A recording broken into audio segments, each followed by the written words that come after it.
I'd like to welcome everybody to the CLDA's Cybersecurity webinar. Cybersecurity, is your company safe? This is brought to you by the CLDA Education Committee.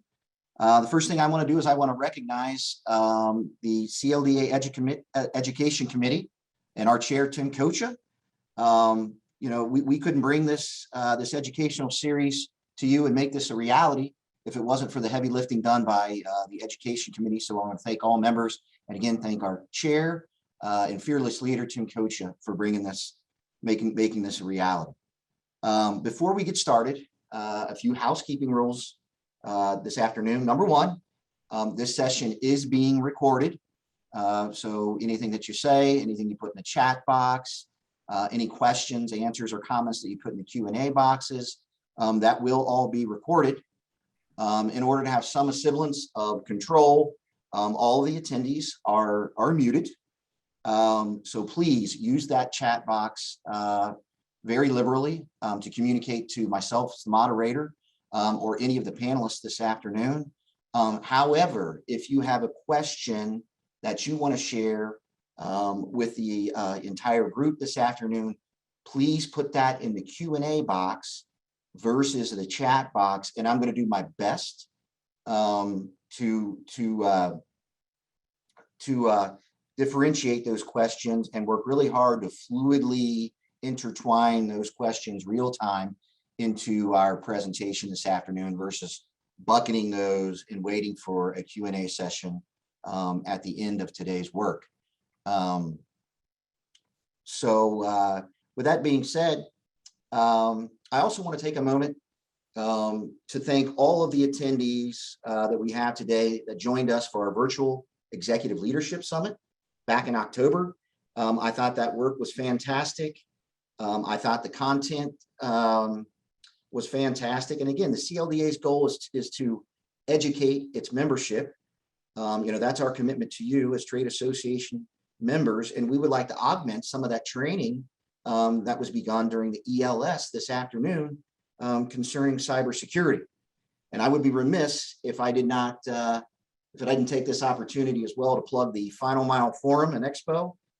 So if you get the winter blues in the month of February of 2022, keep in mind that the CLDA's Final Mile Forum and Expo runs February 23rd through the 25th of 2022 here in a short few months. That being said, I also want to take a moment to highlight CLDA's formation of our Industry Leaders Advisory Group, better known as ILAG, and that's a heck of a tongue twister, though.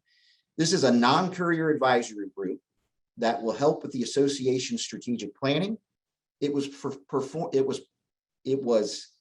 formed specifically to bring the voices of all of our membership to the table. These are industry veterans that will work with the board in overcoming challenges and identifying opportunities that will shape our trade association for years to come. So we're proud and pleased to introduce the members of our inaugural Industry Leaders Advisory Group, Brian Ice from Risk Strategies, Patrick Scardelli from Key Software, Dominic Simone of SCI, and finally Rob Slack of OpenForce. Those are our inaugural ILAG advisors. So welcome aboard. Thank you guys very much. And this afternoon, I have the opportunity to highlight Key Software as one of those inaugural ILAG members. We're going to hear quite a bit from Patrick Scardelli, who's one of our panelists later on. But right now, I'd like to turn things over to Charlie, who's going to share with us a few quick words from Key Software. Charlie, if you take it away. You got it, Brian. Thank you. Appreciate the introduction. Again, my name is Charlie V with Key Software. I'm going to just take a couple quick minutes here just to highlight what our year has been like with some new development, some new enhancements.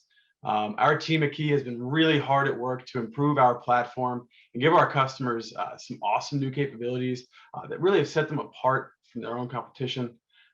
Just again, I really want to cover just some of those new features, and our customers have immediately gotten traction with those, seen some huge time savings, customer satisfaction, and visibility, and of course, an immediate increase of ROI.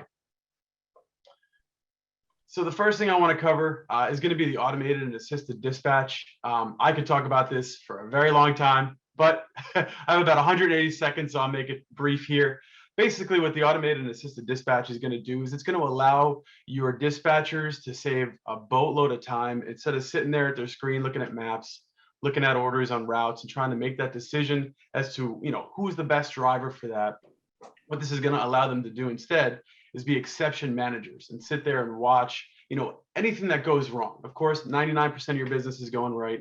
You don't need to waste time sitting there staring at that while you can watch that 1% of business that's going to need some more attention. Okay. And in here on this screen, they're going to be able to see things like the entire route of multiple drivers, where those stops are. They have user defined and user weighted factors within that optimization and as that automated dispatch. And as I did say, automation and optimization, once those orders are dispatched and assigned to those drivers, it's going to be automatically routed through those routes on those drivers. Next thing I want to cover here is going to be the two-way chat feature.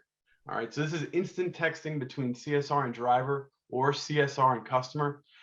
This gives the CSR immediate ability to text those drivers with any updates in the order. Maybe there's some traffic, maybe a road's closed, maybe there's someone new that they need to speak to at the delivery location. And instead of giving them a phone call and sitting there waiting, you could just quickly send a chat to that driver. You can also quickly send a chat to your customer. So maybe something changes, the order is going to be a little late. Maybe you have a quick question on where to deliver that order. You can send an immediate notification or chat to that customer. They can respond and eliminate phone calls and wasted time. And obviously, this also provides immediate customer support. Something's going wrong in the order. The customer can chat back to you and just ask where that order is. And again, you don't need to get on the phone, spending minutes just hanging out there. Next is going to be the automated customer notifications. So we did have a couple notifications there, and basically they were just for submittal, pickup, delivery. Now what we've released is 9 total notifications that are the basics, of course, but there's going to be things in there like proximity for both pickup and delivery. So now once a driver gets in a certain proximity, it's going to send out a notification to that customer. And again, this saves the driver time. Maybe they need to wait for something to be put out on the front step. This lets that customer know ahead of time that that driver is in a certain radius and will be there in a couple of minutes. Now, these notifications can be emailed, text, and brand new, we have push notifications in our customer app, which I'm going to cover next. And these automated notifications give your customer visibility through the entire process. There's no need to call. There's no need to, sit there and wonder where your package is. You're going to get up to 9 different notifications to let you know where everything is. And then finally, last but not least, is going to be the branded customer application.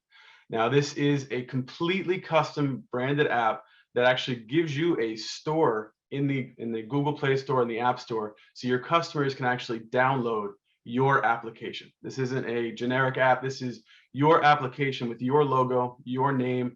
You are the developer in the App Store. So, it is your app. All right. And this app allows your customers to place and track orders, as well as get those push notifications to be notified for everything going on in their orders. All right. And that basically wraps up some of those new features. I'm going to go ahead and just thank the CLDA. Really appreciate the invitation and the opportunity to present our stuff through this webinar. Thank you very much. Charlie, that was fantastic. Thank you for sharing. Really interesting advancement in technology there. Really appreciate Key Software, Charlie and Patrick, and what you guys do. And again, we appreciate you being an inaugural member of the industry leaders advisory group here with the CLDA. So thank you very much for that presentation this morning. You got it. Thank you, Brian. Okay. Now very quickly, we're going to jump into the meat of it a little bit. And I'm going to take a few minutes to introduce this afternoon's panelists. We're joined this afternoon by 3 industry veterans within the IT world that really have various points of view. And I think that was important for today's webinar. We have John Detling, who's the Director of IT with Priority Dispatch, who's going to bring us the carrier's perspective. as well as Patrick Scardelli, who's VP of Sales and Marketing at Key Software, who's going to bring us the CMS or Courier Management Systems perspective when it comes to cybersecurity. And then finally, we have Tim Kravitz, who is the CIO and CEO of Logistics Technology HQ, who's going to bring us a more consultative or holistic perspective when it comes to cybersecurity. So that being said, gentlemen, let's go around the table and why don't you take a few seconds to introduce yourselves a little bit deeper. John, I'll start with you. Yeah, thank you, Brian. John Datling here. Good afternoon, everybody. I'm the Director of IT for Priority Dispatch, as Brian mentioned. I've been about to celebrate my 14th anniversary here at Priority. I've got a total of 25 years as an IT professional, of which 22 of those have been in the final mile portion of our economy. Thank you. Fantastic. Patrick. Thanks, Brian. I'm Patrick Scardelli, Vice President of Sales and Marketing with Key Software. I've been in this industry and with Key Software for the last 17 years. It's been quite a ride. Seen quite a few advancements of technology over that time span, and really happy to be here to be breaking down some cybersecurity. It's critical today. So thanks, Brian. Glad to have you, Patrick. Thank you very much. And Mr. Kravitz. Thanks, Brian. Hey guys, Tim Kravitz here, CEO with LTHQ. Like John and Patrick, been in the industry for some time now. I'm around 12, 13 years in at this point. I was a CIO and CTO for courier companies for years, and recently started LTHQ this year to help fill a need in our space, specifically around consulting and helping technology work for couriers, shippers, and the likes in the industry. So we're excited to bring our new offering to help kind of fill in the gaps where a lot of people need help. Glad to have all you this afternoon volunteering your time to really lift this trade association up. So I'm going to go back to really the description to really set the tone this afternoon. Well, why are we talking about cybersecurity here in the last mile space, right? Which is much more of a cottage industry than the Maersk's of the world, the FedEx's of the world, that have been attacked by ransomware and what have you as of late. Why is this important to the Customized Logistics and Delivery Association's membership? Well, I've got two quotes that I'm going to read to you from articles this month that I really think drive home the why. Why are we all gathered here today? And I want to set the tone with that, and then we'll jump right into the Q&A portion of this panel. And I'm going to read them verbatim, so I apologize for looking down away from the camera, but I think it's important to really make that statement coming out of the gates. So here we go.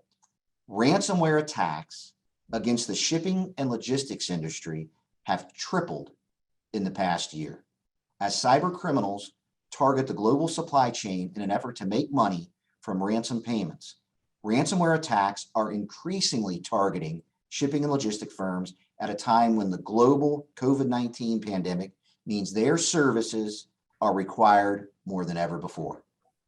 Right. So this is very deliberate that the supply chain's being attacked. Number two, transportation and logistics presents a tempting target to ransomware gangsters for several reasons. One, the effects of a successful ransomware attack are felt well outside the business itself, disrupting the supply chains of hundreds or thousands of other businesses, ratcheting up the pressure to quickly pay the ransom to restore service. Two, the highly interconnected nature of the business, which intersects at various points with smaller forwarders, as well as suppliers, producers, and retailers, presents multiple points of malware infiltration. Find a weak link, and ransom can be spread quickly along that chain of systems. And finally, the relatively low margins have made it difficult to justify investments in cybersecurity infrastructure in the absence of a debilitating attack. So that'll set the tone for today's panel. And I think I want to start off with this question, and I'll throw this out to all three of you at a high level. If my company got hit with a cyber event today, how do I know that I have the basic tools to recover from this? John, you want to get us started with that one? Yeah, thanks, Brian. And this is unfortunately not a theoretical conversation for us here at Priority Dispatch. We were hit by a ransomware attack on Tuesday, May the 5th, 2020 at 7 p.m. And I know with great specificity exactly where I was at the time for a, let's just call it a significant emotional event, which is what this exactly was. Like many, pardon me, many of the audience here, your courier business is probably like ours. It's a 24/7 by 365 company, and there's really no good time to be down. Well, if you know anything about ransomware attacks, you can use your imagination. What wasn't happening at 7 p.m.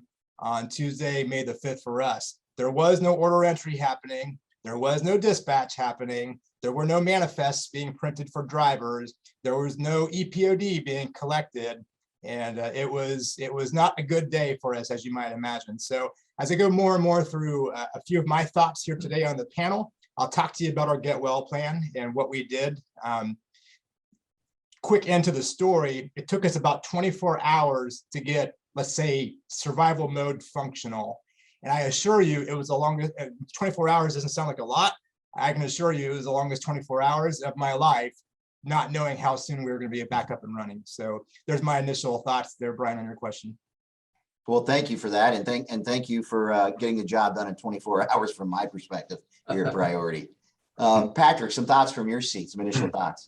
Yeah, I think you'll know if you have the tools, the basic tools that, you know, at this point, if you have a plan.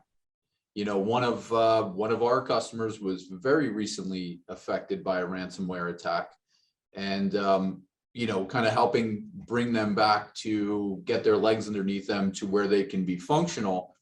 You know, there was a plan in one case and not a plan in another specific instance, and that kind of where John was up and running in 24 hours.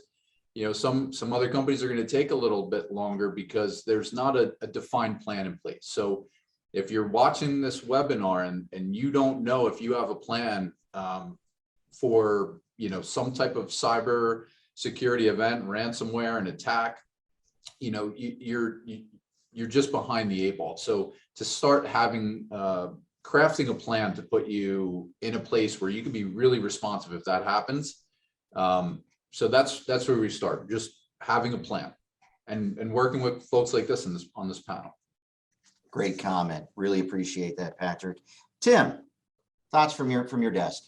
Yeah, I mean, from our end, right? Exactly what John mentioned and what Pat mentioned. You know, it's not if, it's when. And you know, the idea is to have a plan, right? That's the biggest thing that, you know, Patrick said. I can echo that sentiment. What we do is we can come in and help craft those plans or help an IT staff that might have not been given that kind of what should we do if we get hit. And in our world, like John said, it's 24/7 in most of our world. So I always say this, like, depending on what sub-vertical you're in our industry, it could be pharmaceuticals you're supporting lives at the end of that delivery, right? So when you look at just the seriousness of we get hit, it can impact a lot of people. And that's what, like you mentioned at the top of the call, ransomware people love that, because your sense of urgency to have to get back quickly, that means that they can get a lot more money from you up front. So the idea that I would say, and things that we'll unpack during this webinar, is not only having the plan, but having enough things in your arsenal to make you not the juicy steak for these ransomware people is the key, right? It's just like your home. You put a deadbolt on your door, you have a lock. And if you lock your door every night, the likelihood of somebody trying to break in or wanting to is going to be a lot less than someone leaving the front door wide open. And it's the same thing in your network security plan, your IT plans. If you have open doors and you don't have a plan, or this is the first time you're like, man, I should have a plan, you're way behind the 8 ball. And I would tell you, for continuity of your business, you need to get on it right away. The urgency is there. And as you mentioned, for us, we're getting calls more than ever around cybersecurity. What should we be doing? How should we be protecting ourselves? Because people are getting hit more than ever. And it has changed because of the pandemic. 2020 has really changed and put a target on us, when before, you know, we got targeted. You would get hit if you were a bigger player like a FedEx or UPS or a big regional. You would have more of a stake in the game for this. And then the smaller guys might not be hit as much, but I can tell you it's an equal opportunist market now in our world. So from my end, it's, if you don't have a plan, get one. Fantastic. Thanks for that point, Tim. Yep. As we move forward, you know, but based upon that opening question, I'm going to start, right? Most of our attendees are CEOs, CIOs, COOs, upper level management of courier companies across the nation here. I'm going to start from the courier perspective, and John, I'm going to riddle you with quite a few questions. I know that Patrick and Tim are going to jump in, but I think I want to start there. And then as I said, I want to slide really over to Patrick and how does a software solution provider, what is their role, and how do they augment the cybersecurity for us, and then finally, where does an outsourced consultancy like Logistics Technology HQ, where do they fit in this love triangle between a carrier, a software provider, et cetera, and how do they take a more holistic approach? So, John, I'm going to fire away with you a little bit, because I think I have the same perspective, probably a lot of our attendees from my seat. So as the owner or chief operator of a courier company, how concerned should I be concerning cyber threats? Is it real? How concerned should I be, John? Simple answer, yes. Unpack that a little bit. Cyber threats, they're real, and we cannot assume that we are immune to them just because we're, quote, we're not a big player like Walmart. We're not Target, right? So we're immune. That's simply not the case, as we've really laid out here already. The first paradigm I want to tackle with everybody on this call, though, is that you should not think of the bad actors, the cyber bad actors. Don't think of it as that snot-nosed kid that lives in his mom and dad's basement, failed to launch at age 21, right? And don't think of foreigners with really bad English skills who couldn't piece together a cohesive threatening letter to send to you via email. Maybe that was true 20 years ago. Today's cyber threat is a professional for-profit organization, and they know exactly what they're doing. Some of them even have call centers, believe it or not. And unfortunately, many of them have either the tacit, if not overt, support of stateful actors such as China, such as North Korea, such as even non-stateful actors such as ISIS. They've got backing, they've got financing, and they are in fact going after money, as any for-profit organization does. So, respect the threat is kind of my point there. The other quick idea I want to give you, though, is that the threat level here as business owners, you're all asked to accept risk every day, I know. Do I assess this as existential threat to your company? I would actually argue it's not existential. It is not necessarily the goal of a cyber bad actor to put you out of business. That would be like killing the goose that lays the golden egg. They actually want you to survive because they want your revenue stream, right? So they'll actually, in our case with our ransomware attack, they didn't take down our internet. They wanted us to have internet use so we could send our payment for that ransom, right? So so you can kind of think of it this way. It is not an existential threat necessarily. However, it is a threat to your immediate revenue, and is most certainly a threat to the prestige of your company as you present yourself, especially to your customers. This can be a very, very embarrassing moment, as it was for us for about 24 hours in May of 2020.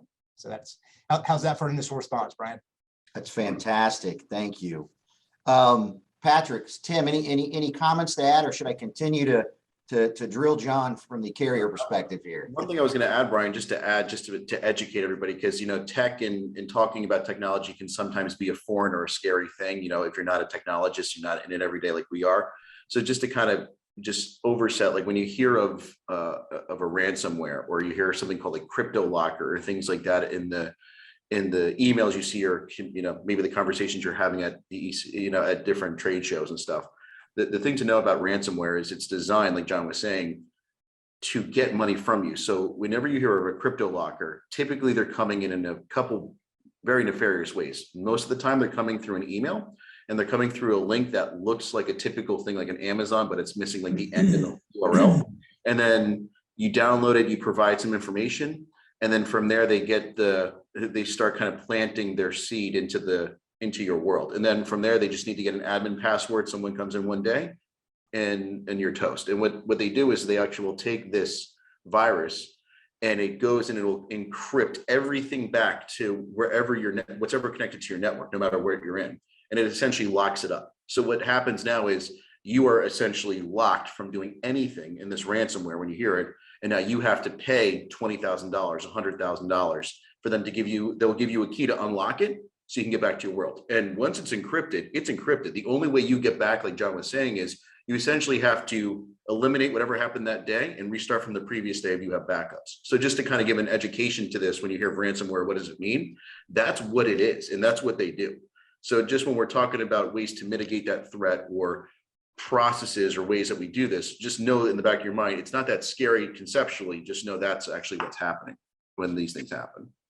From my side, I would just jump in on that too, Tim, and really to both of you, more to John right now, because you went through this and you mentioned, it's emotional, it's embarrassing. It's like, if you went home and someone ransacked your home, you have that feeling, you're violated, someone's here. Are they going to come back? Right. And so I want to lob a question to you, because I'm really interested to hear, like, did you know the steps to take in terms of like alerting authorities, even things at that point? I mean, if someone broke into my house, first thing I'm doing is I'm calling the police, obviously. In this case, it's a little different because they're coming direct to you. So I know your plan is, you were in front of this because you had a plan, and you were able to quickly recover from that. What were the steps that you took once that happened in terms of like how to clean it? And then, once they broke in, how do I know they're not coming back? Yeah, great question.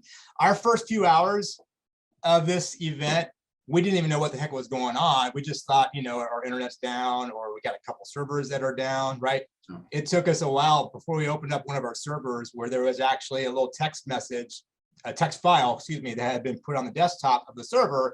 We open it up and it says something snarky like, "So sorry, we've locked down all your servers. Please send us X number of cryptocurrency, and we'll give you the key to unlock you." So it took us a little bit of assessment time to do so. Did we have a plan prior to this? Well, the best plan we had was that we had backups of everything. So the good news for us is we didn't pay a penny of ransom. It was a Russian-based ransom attack in our case. We didn't pay them a penny because we had backups of all of our servers, daily, weekly, monthly, and annual backups. So although this is where the painful 24 hours came in, was literally figuring out what of our backups didn't have ransomware, stuff embedded into it, so that we could back us up to a point where we were back up and running. So, going forward, of course, from the school of hard knocks, we've learned a lot from this. And at some point, the FBI got involved too. It's kind of like they came to us instead of we coming to them. Wow.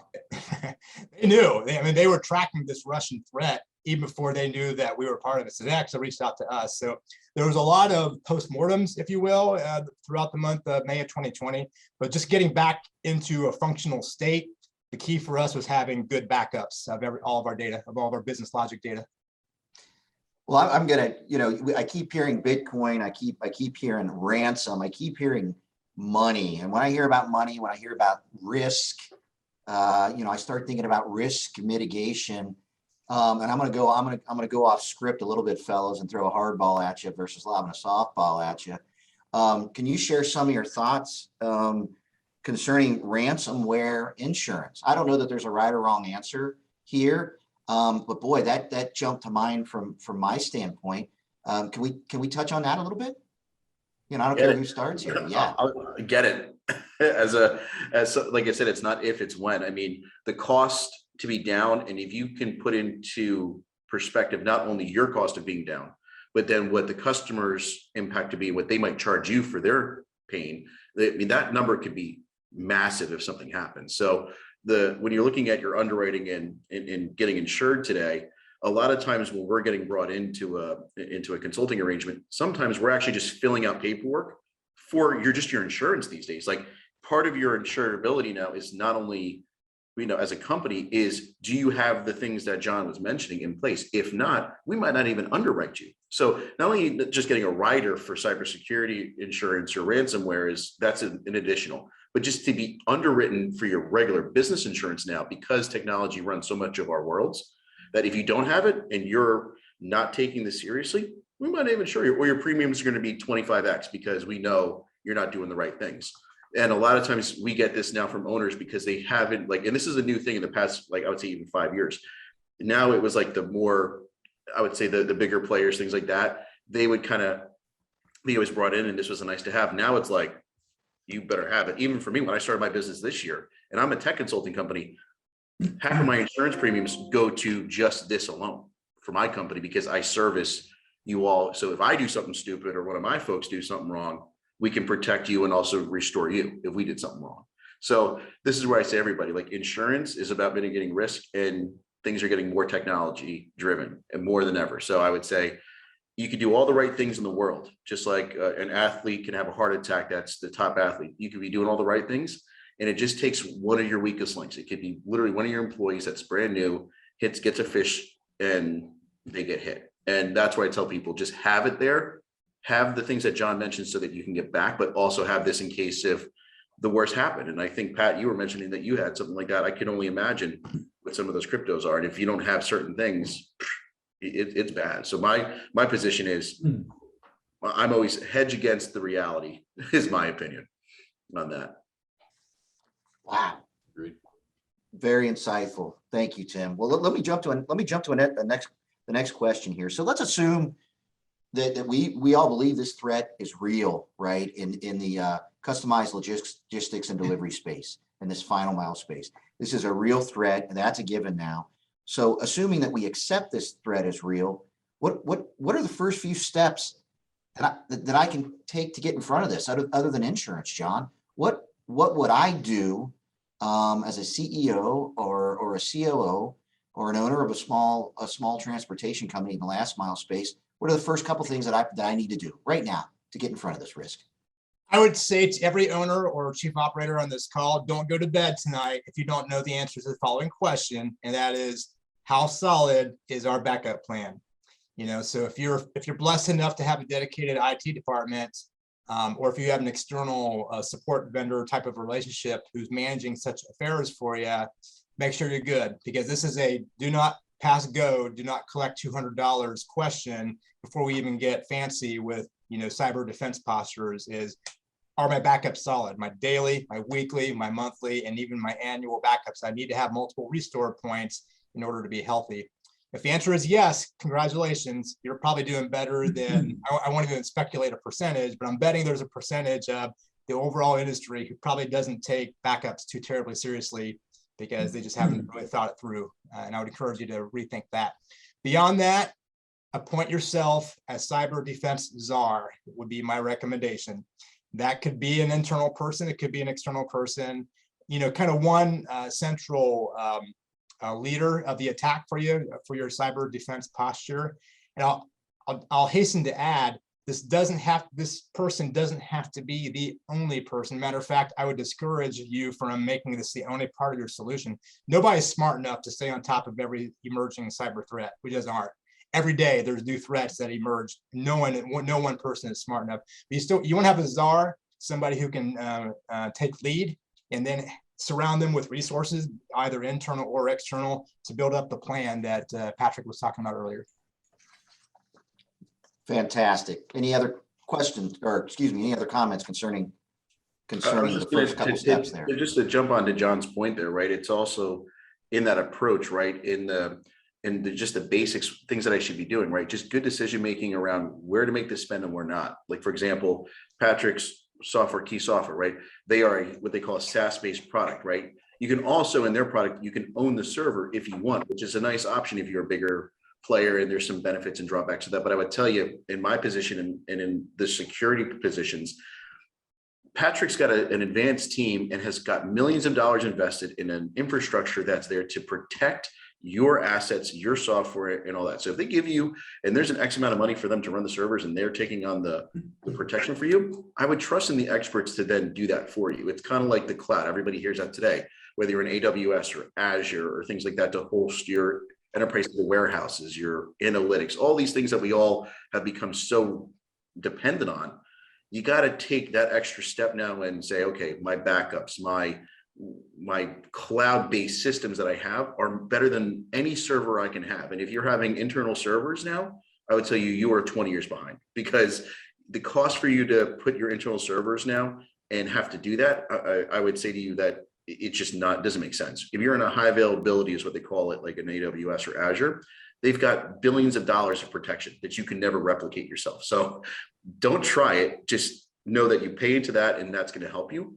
And those are just basic steps. Same thing for like a platform for email, your productivity suites, that all your IP stuff that you're dealing with on a day-to-day basis, like Office 365, we're a partner with them. We use them because it's Microsoft. They're state-of-the-art players that have got, again, billions of dollars in R&D and ways to protect it. One of the things that we do for customers is we actually have there's a threat protection add-on now for every mailbox you can do. And it's by far one of the best little add-on products. It's literally $2 a month that you throw on top of your normal user seat. And it's literally like your own guardian angel in the cloud. It checks every email coming in, and we can put policies in place that literally do what we call remote detonation of like a bad link. If it doesn't smell right, doesn't look good, this AI machine can literally say, this doesn't smell right. It doesn't even get to you, Brian. If it was going to your email, which as a COO, you're typically the big targets, it won't even get to you. It will actually come to a John or myself and say, this doesn't smell right, alerts us as the admins. And then because we are professionally trained, we know what to look for. We are staying up on these things. Then we say, yep, this should go to Brian. You can get out of here. Or we detonate it and find that it's actually a bad, nefarious phishing scam. So just a couple things like that, couple dollars here and there. It doesn't have to be millions of dollars you're spending in security here. Just a couple things like that. You could have those deadbolts that I mentioned at the top of the call and already be 80% better than, like John said, than the rest. Yeah, Fantastic. And we're talking a lot about cost here, Tim, which I think is great. And it's going to be the last question that I lob your way, John, to get us started. And then we're going to slide your way, Patrick, from a software solutions provider standpoint. But again, this is a cottage industry.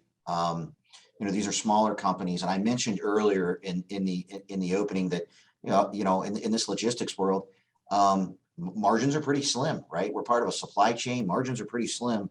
If I can't afford a full-blown cyber defense solution without reallocating a whole host of resources that I'm using somewhere else as an organization, what should I do from a planning and programming perspective in order to frame up a solution that'll endure, John? And I'll start with you there.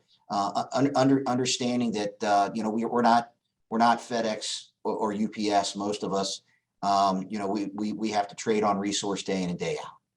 Sure. So as owners and operators, it's about risk. It's about risk tolerance, right?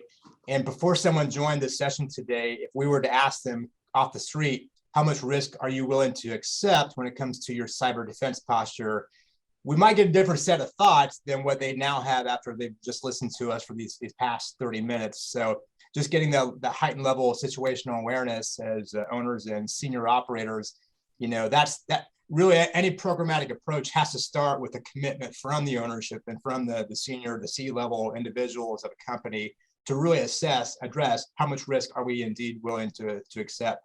Because the funding stream needed, Brian, as you said, these resources are not free, probably not even cheap to some extent, but they're necessary, right? And so really there's got to be probably some tough decisions. If money has not been allocated or dedicated toward this effort in times past in the company's P&L, it's probably time to assess how much risk are we in fact willing to accept. And if I have a low to medium risk tolerance for this, it's probably time to reallocate a few dollars. Rome was not built in a day. So if you now assess yourself to be at a high risk level for cyber threats, as like what we're describing, is certainly much more than just ransomware. There's plenty of risks out there. Well, you're not going to fix it overnight. You're just not. But a programmatic approach and a cyber czar being appointed, if that's somebody that's already on your team, that salary expense maybe is already realized on your P&L.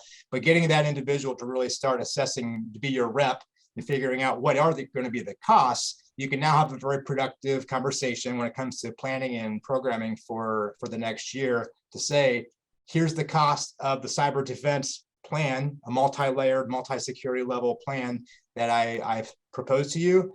And here's the risk that you're willing to accept if you say no to these various items, risk to revenue, risk to prestige, et cetera. So there is not a silver bullet for this, I would argue, but having that czar, having that person who starts shaping this for you as the ownership or senior leadership of a team is key. And last thought I'll reiterate is no one is a subject matter expert at this. So I can almost guarantee, even if you have a full-fledged IT department of 12 professionals, you're probably still going to need some external support to really get after this, because we're all good at career work. We're all good in the IT world. We're good at supporting careers. We're not necessarily the subject matter experts either when it comes to cyber defense posture. And to add to that real quick, Brian and John, when you're making that investment into the cybersecurity at whatever level you're doing it, there's going to be a return on that as well, right? The security end of that, the limiting risk. You also want to think about building that into how you're selling your solutions, your service, your product, to separate yourself where, if you're going into, especially in the pharma world, if you're going into a business opportunity and you breaking out the fact that you're investing in your security and you're in a competitive situation, the other, company may not put as much onus on that investment. And that could be something that kind of levels you up and actually, beyond just limiting the risk, it provides an actual return on that. Fantastic. And let's stay sliding down that lane, because I like many leaders. I get a little caught between, do I alone need to make such an investment, right? Here in my transportation company, that I have to create a fiefdom in an information technology department, if you would, or my gosh, if I'm outsourcing, my career management system to folks like you, Patrick, at Key Software, where do you come in? How do you support? How do you augment? How much of my cyber defense solution are you as my partner? Tim talked earlier about, man, put some of that back on your TMS provider, your CMS provider. I know you can't own it all, right? You're not taking care of my email. You're not taking care of a whole host of other things. So it is more holistic than just my TMS. But can you start that conversation with this group on how can you help us out? What piece do you pick up as a software provider for us? Yeah, that's a great question. So really, the environment plays a big part on that, whether customers are choosing to go on premise with their solution with us, or they're choosing us to host in more of a cloud-based solution. So, on premise, a lot of that onus goes to, the customer's responsibility. And a lot of the plans that John and Tim just laid out are going to factor into all of that. Your backups, what types of security elements are you going to bring into that? We do help a lot of our on-premise based customers with right down to server specifications that are not just hardware. You're incorporating backup strategies and network elements to help them limit as much risk of that as possible. I mean, ultimately, the decision is theirs when they're in that environment, but we do lend as much help as we can. And that's where folks like Tim can come in and also help those folks kind of build out more of a strategy. We specialize in the software side. So in terms of the environment on the on-prem, that's big. In the hosted environment, companies like, carriers out there, final mile carriers, they're trusting us with not only just hosting the software, making sure the software is up, making sure that performance is where it needs to be and lightning fast, but the secure end of that as well is probably more critical than anything, because in our hosted environment, you want to make sure that the provider is us being a provider, your provider, right? Not everyone uses Key, but is your provider data center and a SOC 2 compliant data center? Where are their servers? Is it in a closet in their office? Is it in a server room in their office? Or is it in a data center? So at Key, we use a data center. That data center has a physical security layer. It also has internal security layers that that their employees need to follow. You know, where's that traffic coming through? Where access points come into play, and you know, so we use a lot of layered approach. We use a layered security approach to our hosted environments, and then you know, it really goes about 4 layers out, all the way in through intrusion detection, log monitoring, things like log monitoring and things like that. But we're coming from it in a couple of ways, and I think this would apply to the courier companies themselves too. We focus on the company, us as a company here, and then the product, right? The company, this is an ongoing discipline, like John said before, weekly, monthly, quarterly, right down to our wireless networks. When you walk into our office, who's got access? Guests versus internal employees. What type of access do these folks have? What type of risk does that, you know, transpose to right down the line? How do we protect our own environment, right? These servers that we work with aren't all in our office. We use those cloud providers as well. So that SOC2 compliant data center, 2-factor authentication, single sign-on, these are things that help provide our customers with a better sense of security, that we're on it. We're continuously monitoring it. And to what you guys just spoke about, the czars of security, you know, our CTO, CIO are both actively engaged on this weekly. We've also engaged with a vCISO, which is a virtual, you know, chief information security officer. So they're outside of our organization. They're outside looking in to see what are we doing, because just like John said, no matter how big your IT department is, they're probably not going to be specialized unless you have one particular person specialized in that. But that vCISO is doing penetration testing, internal and external. External, can they get from the outside into our network? And then internal, once we let them in, how far can they root around in our system until they stop? So those are things when you're evaluating a provider, you want to know, you're housing all of my data. Your product is your service, but a large majority of your product is your data. And where John said before, 24 hours, no data, you had internet to communicate and pass payment, but without that communication to drivers, ops, customers, you're really kind of, you're stuck. So having that company kind of mindset where we're securing our own selves to protect our customers, right down to, you know, our internal employees need to access our customer systems, servers. Who has security? What's the change management process that we go through here? And then really finally, and I'll wrap up with this because I know we're kind of coming close to time, you know, the product itself, you know, our accelerator product, any other TMS product that's out there, how is that protecting you, encrypting data in transit using SSL? You know, if you're processing payments or housing any data, sensitive data, is it PCI compliant? You know, each build, you know, we release builds, you know, pretty much quarterly, and each one of those builds are sanitized for security. And finally, in our hosted environment, there is no access outside. There's no direct database access for any of our customers to get into that. So there's no loose ends. There's no additional, you know, ports in the firewall open for someone to get in there. It's kind of locked up so that we can control that and really limit anything from coming into the inside. So protecting the company, protecting the product, and then really helping customers based upon the environment. That's where we're really fitting in on here.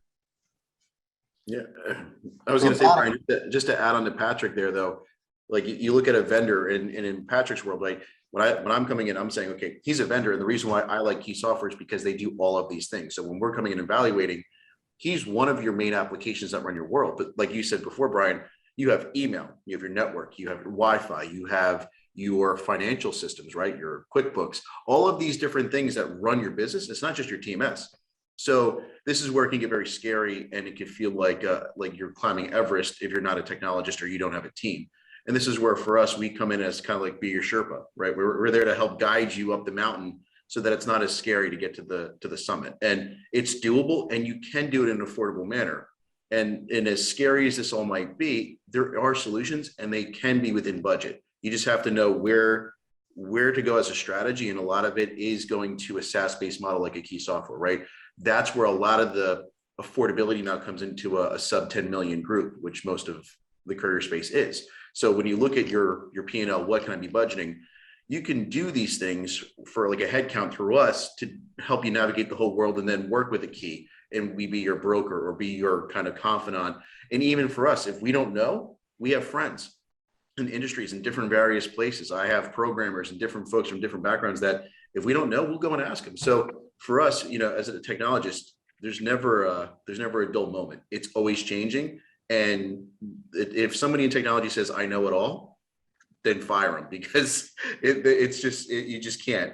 For me, I go, what am I going to learn today? Is kind of how my team and I approach things. Is we know what we know, and we know that we might have to pivot in an instant because something new might hit us. So what I would say is have a trusted person, whether it's us or a John Detling or a Key Software that's a big part of your company. You got to have the right people in the seats. And if you don't have any answers, or you feel any weirdness about that right now, as I say this, you're probably not in a good position. Call someone, whoever that needs to be. I want to piggyback on what Tim just said, and also what he said before in terms of like inexpensive ways to apply security, right? And one of those things is social engineering tests. Even if you don't use a product to test your employees, right? So we're actually using that vCISO to work with our company, testing employees on phone calls, right? They received an email with a link. Are you going to click on it? Which employees are always clicking on those links, right? Because what we've found working with the vCISO and through our CTO and CIO research, the brute force attacks of your environment really aren't happening. It's finding those pinholes and those access points. Even an employee that could be compromised, right? They take a $5,000 bribe and they just click the link. No one will ever know. So those things are inexpensive to apply, and those are some things that we all need to be engaged on. Absolutely. And Microsoft has that now, Patrick, now that you came out with that, where that's actually part of their solution, like your licensing cost. It's part of it. You can actually deploy those campaigns and test your employees. And your John Detling and his team can do that, or us. We can actually deploy that and see, like you said, who comes out on the other side, pass or fail. And now you know who you have to educate. And to round this out, right? Education to me is the cheapest and the biggest thing you can do in your arena. Like making it a conversation piece and showing like this is what a phishing scheme is. Crazy to say this, but like Amazon for last month, they actually put a link and they gave this open link to just educate your stuff. I can actually share it to the group here after this call. And it's just, it might sound cheesy, typical videos, but you know what? It's your weakest link. It's the person that isn't very technology savvy that's going to be the one that gets you. It's not going to be your biggest nerd in the group. It's going to be the one that is afraid of the iPhone. And that's the person you need to teach in your organization, because that's where you're going to get hit. Your senior people, Go ahead, John. I was going to say, and senior people are not immune to clicking on links. In fact, some of those links are socially engineered to go after the big fish within the company. So, if you're a big fish in your company, please don't feel like you're safe from those bad links that Pat and Tim are talking about. Well, gentlemen, this has been fantastic. We've got about 5 minutes left in this webinar. Boy, no way in an hour that we could hit every topic concerning cybersecurity. But we hope what we've done for our trade association is really bring in 3 different perspectives, right? Bring in the carrier perspective. Again, bring in a career management systems perspective and Key Software. Again, we appreciate you being on board as one of our industry leader advisory group members. Fantastic work today. And then, from a consultative or a more holistic approach beyond your CMS or TMS system, kind of how do you have a third party with a guy like Tim Kravitz from Logistics Technology HQ kind of step back and take a look at your whole program and sew this thing all up. So I don't have any questions to throw out there. If there are any questions that you want to close out with attendees, please drop those in the Q&A screen. But I'll ask this kind of final send off. How do we as members of the CLDA, how do we keep this conversation going? We touched on it at the Final Mile Forum in Vegas in July. Again, I thought we had a great session in October at the Executive Leadership Summit concerning cybersecurity, and we're very hopeful today that this webinar presented to you again by the CLDA Education Committee, that it was able to augment that content from the Executive Leadership Summit back in October and dive a little bit deeper into what's becoming a very real threat for us in the last mile space, and we're just such a large target as being part of the supply chain. And there's so many, what I heard loud and clear, there's so many windows in because we're part of a supply chain.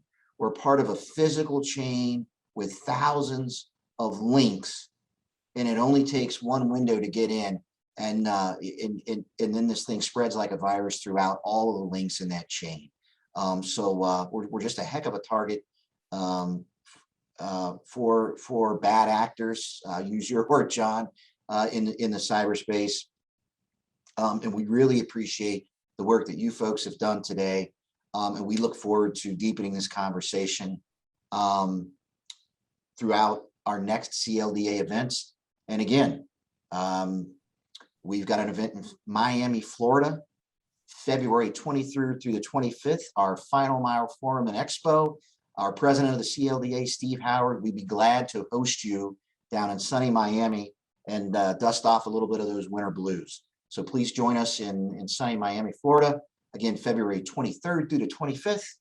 That's all we have today. Thanks for joining Cybersecurity. Are you safe? Thank you.